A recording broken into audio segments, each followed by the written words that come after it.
कक्षा 8 पाठ 9 अशोक का शस्त्र त्याग। सम्राट अशोक का पूरा नाम अशोक वर्धन मौर्य था। वह सम्राट चंद्रगुप्त मौर्य का पौत्र था, बिंदुसार का पुत्र था। अशोक को देवा नाम प्रियदर्शी आदि के नाम से भी जाना जाता है, लेकिन अपने भाइयों की हत्या में, जिससे सबसे बड़े भाई बिंदुसार के उत्तराधिकारी सुसीम की हत्या भी शामिल थी, के कारण अशोक का नाम चौंड अशोक भी पड़ा, जिसका अर्थ है निर्मम अशोक। कलिंग नरेश ने सम्राट अशोक की अधीनता स्वीकार नहीं की। अशोक के लिए यह अपमानजनक बात थी, जिसके लिए भीषण रक्तपात ने उसके आंखें खोल दी और एक ऐसी घटना घटी जो पूरे संसार के लिए अहिंसा की एक बड़ी मिसाल बन गई। किसी देश पर कोई बड़ी विपत्ति आती है तो वह कौन सी शक्ति है जो मुसीबत के समय राष्ट्र को एकजुट होकर संघर्ष करने के लिए प्रेरित करती है। राष्ट्र की सुरक्षा में नागरिकों का योगदान, स्त्रियों का सम्मान करना, अहिंसा को परम धर्म समझकर उसका पालन करना, मानव कल्याण के लिए तत्पर रहने के लिए प्रेरित करना है। पहला दृश्य है, एक मैदान में मगध के सैनिकों के शिविर लगे हैं। बीच में मगध की पताका फहरा रही है। पताके के पास ही महाराज अशोक का शिविर है। संध्या बीत चुकी है, आकाश में तारे चमकने लगे हैं, शिविरों में दीपक जल गए हैं। अपने शिविर में अशोक टहल रहे हैं। उनके मुख पर चिंता की छाया है।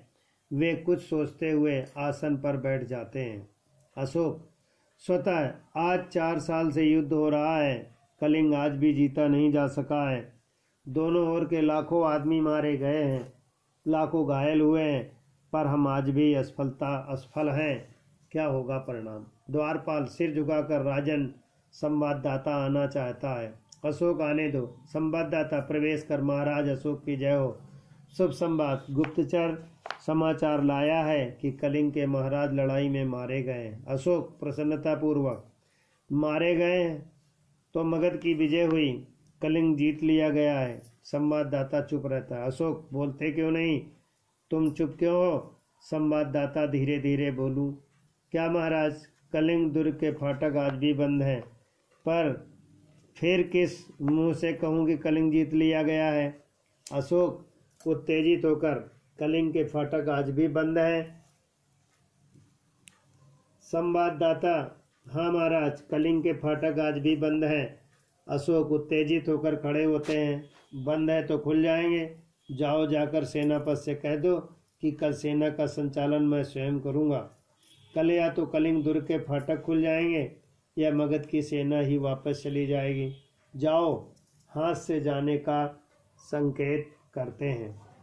दूसरा दृश्य, दूसरे दिन प्रातःकाल का समय, शस्त्र सज्जित अशोक घोड़े पर हैं। उनके पास उनका सेनापति है। सामने कलिंग दुर्ग है, उसके फाटक बंद है। अशोक, मेरे वीर सैनिकों, आज 4 साल से युद्ध हो रहा है, फिर भी हम इस कलिंग को जीत नहीं पाए।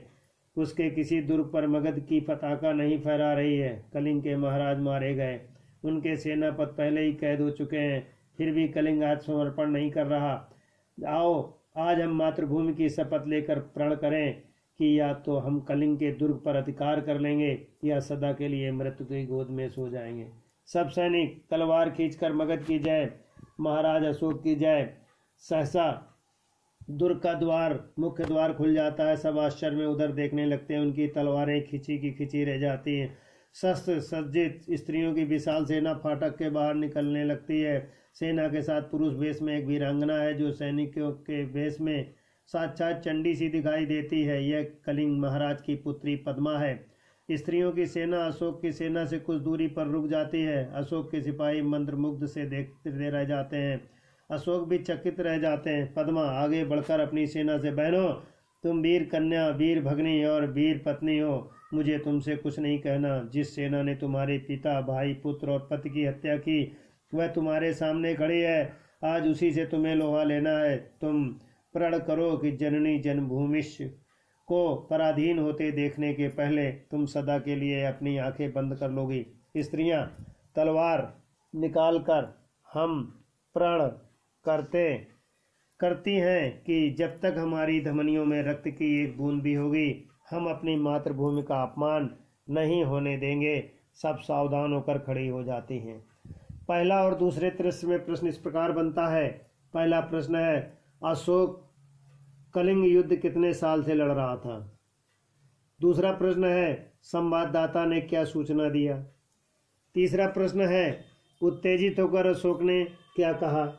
दूसरे दृश्य में प्रश्न है कि अशोक ने अपने सैनिकों से क्या कहा। अगला है, सेनाएं सामने वाली पुरुषों की थी कि महिलाओं की थी।